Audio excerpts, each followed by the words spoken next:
এমন মানুষ আছে যারা প্রতিদিন অতীত নিয়ে ভাবে, প্রতিদিন তারা হতাশাগ্রস্ত।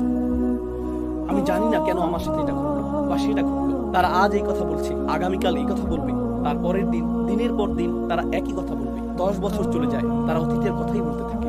আর তারপর 10 বছর পরে পিছনে তাকিয়ে তারা বলে, আমি 10 বছর নষ্ট করেছি। এটাই তারা বলে। على ما فرطت في جنب الله يا حسرة على ما তারা তাদের আক্ষেপের সাথে কথা বলছে, তারা তাদের ভিতরের আক্ষেপের সাথে ক্রমাগত কথোপকথন চালাচ্ছে। তারা অন্য কারোর সাথে কথা বলতে চায় না। আপনি যদি আপনার আক্ষেপের সাথে কথা বলেন, আপনি আল্লাহর সাথে কথা বলতে পারবেন না।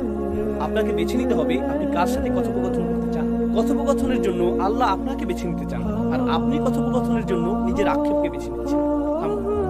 কারণ আপনি যদি নিজের মন না বদলান, একটা সময় আসবে যখন চিরকাল আপনাকে সেই কথোপকথনই চালিয়ে যেতে হবে। আল্লাহ আমাকে এবং আপনাকে এর থেকে হেফাজত করুন।